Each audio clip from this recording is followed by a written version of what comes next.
Salam sejahtera untuk kita semua. Perkenalkan, saya Yesi Handayani dengan NIM 0903 128202542 dari kelas SI Reguler 6C. Di sini saya akan menjelaskan jawaban dari soal UTS IRP yang sudah saya kerjakan. Yang pertama yaitu untuk alur produksi, jika diketahui untuk memproduksi barang D diperlukan bahan baku A, B, dan C, di mana kondisi keperluan dan karakteristik setiap bahan baku sudah ditentukan. Langsung saja, untuk yang pertama itu, untuk masing-masing bahan baku A, B, dan C, tentukan nilai-nilai netting, loading, offsetting, dan explosion.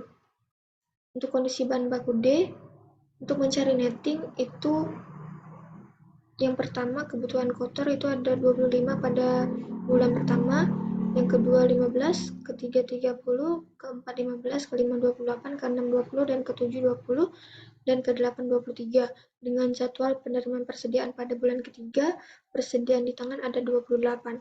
Untuk kebutuhan bersih 28 dikurang 25 itu 3, jadi persediaan di tangan masih ada 3, dan kebutuhan bersih 0. Selanjutnya, karena di sini hanya ada 3, 15 dikurang 3 itu ada 12. Lalu untuk penerimaan persediaan itu ada 20, jadi 30. Kebutuhan kotornya ada 30, jadwal penerimaannya ada 20, untuk kebutuhan bersihnya ada 10. Selanjutnya pada bulan keempat kebutuhannya 15, bulan kelima kebutuhannya 28, bulan keenam 20, bulan ketujuh 20, bulan ke-8 itu 23. Untuk loading FPR dengan intuisi load sebesar 3 bulan, ini artinya ukuran load merupakan penjumlahan dari kebutuhan bersih selama 3 bulan. 12 ditambah 10 ditambah 15 sama dengan 37, 28 ditambah 20 ditambah 20 sama dengan 68. Lalu yang selanjutnya ini 23. Untuk persediaannya, 37 dikurang 12 itu 25, 25 dikurang 10 15, 15 dikurang 15 itu 0, 68 dikurang 28 sama dengan 40, 40 dikurang 20 itu 20, 20 dikurang 20 itu 0. Lalu di sini 23 dikurang 23 sama dengan 0. Selanjutnya untuk offsetting dengan lead time 1 bulan, artinya kita sudah harus melakukan rencana pemesanan 1 bulan sebelum kebutuhan bersih. Di sini kebutuhan bersih terjadi pada bulan kedua 12, sehingga untuk offsettingnya bulan ke-1 sebesar 12, bulan kedua 10, bulan ketiga 15, bulan keempat 28, bulan kelima 20, bulan keenam 20, dan bulan ke-7 23. Dan selanjutnya kondisi bahan baku C, 3C sama dengan D, artinya di sini untuk kebutuhan kotor kita melihat dari offsetting dari bahan baku D. Kebutuhan kotor 12, offsetting 12 dikali 3 sama dengan 36, 10 kali 3, 30, 15 dikali 3, 45, 28 dikali 3, 84, 20 dikali 3, 60, 20 kali 3, 60, 23 kali 3, 69. Untuk jadwal penerimaannya itu ada di bulan kedua sebesar 10, bulan kelima itu sebesar 15. Untuk persediaan di tangannya itu tidak ada. Kebutuhan bersihnya menyesuaikan dengan yang ada di kebutuhan kotor dan jadwal penerimaan persediaan. Bulan pertama itu 36, bulan kedua 20, ketiga 45, bulan keempat 84, bulan kelima 60, bulan keenam itu 60, bulan ketujuh itu 69.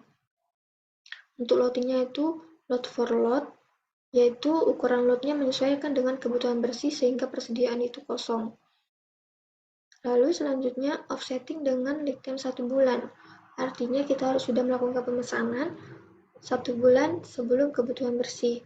Untuk di sini kita sudah melakukan pemesanan 1 bulan sebelumnya, yaitu ini bulan 1, maka ini adalah periode sebelumnya 36, ini 20, 45, 84, 45, 60, dan 69. Selanjutnya untuk kondisi bahan baku B, ini melihat offsetting dari D. Ini hanya tinggal dipindahkan offsettingnya, yaitu 12, 10, 15, 28, 20, 20, dan 23.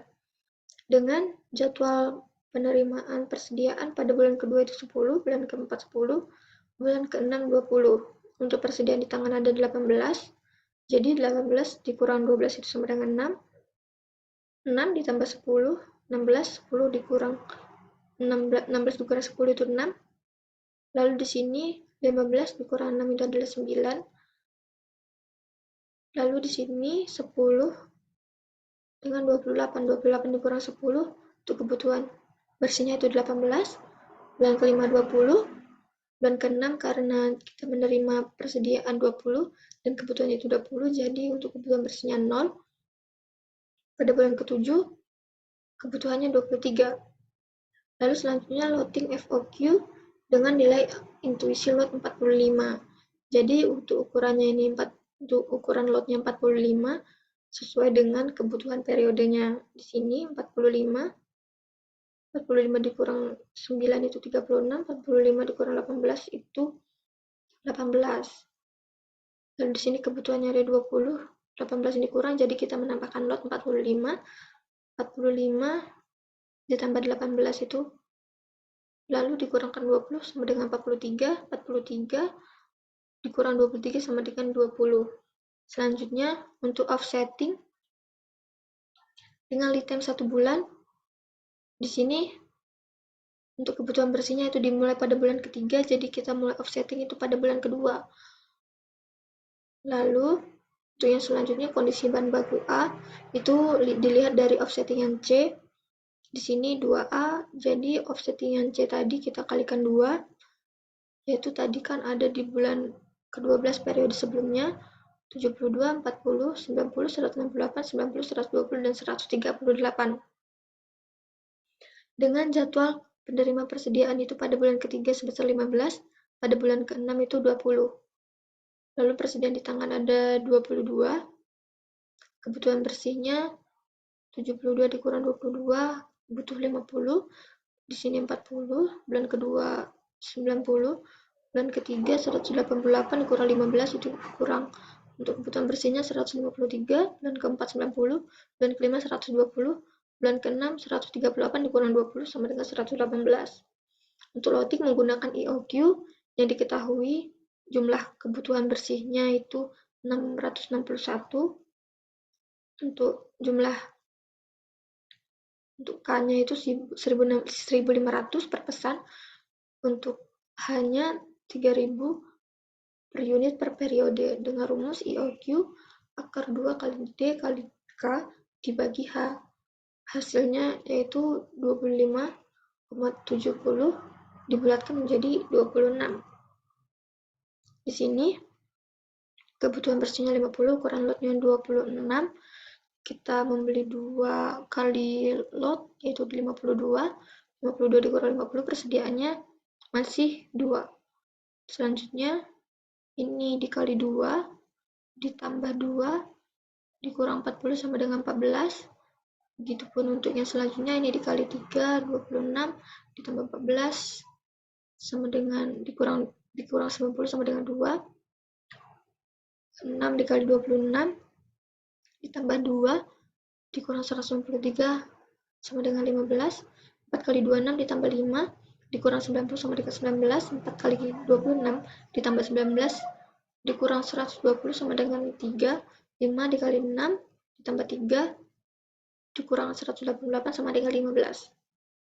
Lalu untuk offsetting dengan lead time 2 bulan, maka artinya kita harus melakukan pemesanan 2 bulan sebelum kebutuhan bersih. Yaitu ini kan pada bulan 12, maka untuk offsettingnya itu pada bulan 10. Dimulai pada bulan 10, bulan 11, 12, 1, 2, 3, 4. Lalu kesimpulan dari hasil nomor 1 dan berdasarkan alur produksi berikut, untuk memproduksi barang D diperlukan bahan baku A, B, dan C. Barang D dibentuk oleh bahan baku B dan 3C. Bahan baku 3C dibentuk oleh bahan baku 2A. Dengan rincian setiap bahan baku sebagai berikut. Untuk membentuk bahan baku 2A perlu dilakukan rencana pemesanan atau offsetting, yaitu pada bulan 10, 11, 12 pada periode sebelumnya dan pada bulan 1, 2, 3, 4 pada periode berjalan untuk memenuhi kebutuhan bersih pada 1 bulan berikutnya berdasarkan pada pengalaman produksi atau lead time yang sudah diketahui. Kebutuhan bersih pada bulan 12 di periode sebelumnya dan pada bulan 1, 2, 3, 4, 5, 6 pada periode berjalan. Metode yang digunakan untuk menentukan loading yaitu dengan menggunakan metode Economic Order Quantity atau EOQ. Metode EOQ adalah metode yang mencakup biaya pemesanan dan biaya penyimpanan yang saling berbanding terbalik. Metode ini digunakan apabila pola permintaan kebutuhan bersifat terus-menerus dengan tingkat kebutuhan yang konstan. Ukuran lot akan selalu sama, yaitu 26, dengan periode pemesanan yang berbeda sesuai dengan kebutuhan dan jika persediaan tidak mencukupi kebutuhan. Lalu, yang B, untuk menentukan bahan baku 3C, perlu dilakukan rencana pemesanan offsetting, yaitu pada bulan 12 periode sebelumnya, dan pada bulan 1, 2, 3, 4, 5, 6 pada periode berjalan untuk memenuhi kebutuhan bersih pada 1 bulan berikutnya. Berdasarkan pengalaman produksi atau lead time yang sudah diketahui, yaitu pada bulan 1, 2, 3, 4, 5, 6, 7 pada periode berjalan. Metode yang digunakan untuk menentukan loading yaitu load for load. Metode ini digunakan pada kondisi pola kebutuhan yang berubah-ubah dan tidak teratur, pada sistem produksi yang mempunyai sifat setup permanen pada proses produksinya, dengan selalu memperhitungkan kembali bila terjadi perubahan pada kebutuhan bersih. Maka diharapkan tidak ada persediaan di gudang sehingga biaya penyimpanan akan menjadi nol. Metode ini cocok untuk produk yang mempunyai biaya penyimpanan yang sangat besar. Untuk membentuk bahan baku B, perlu dilakukan rencana pemesanan atau offsetting, yaitu pada bulan 2, 3, 4, 5, 6 pada periode berjalan untuk memenuhi kebutuhan bersih pada 1 bulan berikutnya. Berdasarkan pengalaman produksi atau lead time yang sudah diketahui, yaitu pada bulan 3, 4, 5, 6, 7 pada periode berjalan. Metode yang digunakan untuk menentukan loading yaitu Fixed Order Quantity atau FOQ. Metode ini digunakan untuk menentukan persediaan produk apabila biaya pemesanan yang tinggi. Besarnya lot dapat dilakukan sekendah hati berdasarkan intuisi, faktor empirik, atau berdasarkan pengalaman dengan besarnya lot yang tetap, yaitu 45. Tetapi untuk periode pemesanannya berubah. Untuk membentuk produk D, perlu dilakukan rencana pemesanan atau offsetting pada bulan 1, 2, 3, 4, 5, 6, 7 pada periode berjalan untuk memenuhi kebutuhan bersih pada 1 bulan berikutnya, berdasarkan pengalaman produksi atau lead time yang sudah diketahui, yaitu pada bulan 2, 3, 4, 5, 6, 7, 8 pada periode berjalan. Metode yang digunakan untuk menentukan loading yaitu Fixed Period Requirement atau FPR. Metode ini membuat pesanan hanya pada periode konstan tertentu saja. Periode pemesanan dilakukan dengan intuisi, dengan jumlah pemesanan didasarkan pada jumlah kebutuhan bersih pada periode yang akan datang. Pada kondisi di mana tidak ada permintaan pada periode pemesanan, maka pemesanan akan digeser pada periode berikutnya. Untuk soal yang nomor 3, yaitu perbedaan mendasar pengembangan sistem dengan pendekatan ERP dengan pengembangan sistem yang lainnya. Yang pertama itu One Input Multiprocess. Pada ERP, sistem dibuat dengan komprehensif dengan membangun bentuk mengintegrasikan semua komponen pembentuk sistem.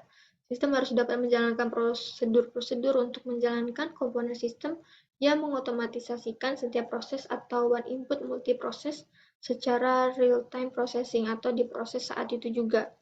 Contohnya adalah System Application and Product in Data Processing atau SAP di rumah sakit mitra keluarga, yaitu SAP Healthcare termasuk di dalamnya SAP Patient Management dan SAP Corner Chemical System. Sistem ini dirancang untuk mendukung operasional rumah sakit secara end-to-end, mulai dari layanan medis, pasien, farmasi, hingga ke keuangan. Data diproses secara real-time, misalnya ketika melakukan check-up di rumah sakit, pasien melakukan registrasi dan secara otomatis informasi pasien akan tersimpan ke dalam sistem yang terintegrasi. Dan data dapat langsung diakses di satu tempat tanpa campur tangan user. Otomatisasi proses selanjutnya yaitu sistem akan melakukan pencarian jadwal praktisi dokter yang tersedia. Setelah selesai, rumah sakit akan memberikan resep obat dengan memeriksa stok di dalam gudang obat. Kemudian akan masuk ke bagian pencatatan untuk mengeluarkan biaya tagihan rumah sakit dan penyimpanan data pasien. Yang selanjutnya yaitu the best practice. Di ERP, penciptaan modul-modul dikembangkan dan harus mencerminkan produk terbaik atau the best product dalam mengelola bisnis berdasarkan pengalaman para pelaku bisnis. atau teori akademik, atau dapat ditentukan dengan the best dalam komponen pembentuk sistemnya, dan juga the best dalam prosedur aturan dan fungsi-fungsi di dalamnya. Contohnya adalah pada Rumah Sakit Siti Khadijah, jenis pelayanan yang paling baik adalah rawat jalan. Kemudian pada Rumah Sakit Siti Fatimah, jenis pelayanan terbaik adalah pelayanan gawat darurat. Lalu pada Rumah Sakit Caritas, jenis pelayanan terbaik mereka adalah rawat inap. Selanjutnya, dengan menggunakan pendekatan the best practice, semua yang terbaik dari masing-masing rumah sakit tersebut diadopsi dan implementasikan di Rumah Sakit Bunda. Hal ini membuat Rumah Sakit Bunda memiliki jenis pelayanan paling unggul dibandingkan rumah sakit lainnya. Selanjutnya itu ada multi-course.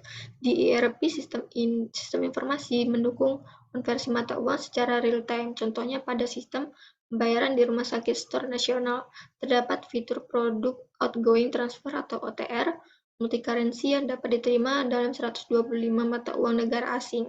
Manfaatnya yaitu kurs berlaku setiap hari, full amount, dan menggunakan USD sebagai cover kiriman uang.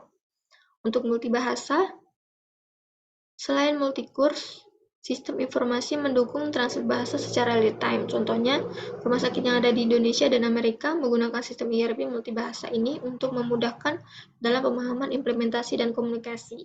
ERP ini dapat dikustomisasi tanpa menambahkan bahasa program. Baiklah, itu tadi penjelasan tentang jawaban dari soal UTS ERP. Mohon maaf jika terdapat salah kata. Terima kasih sudah menyimak.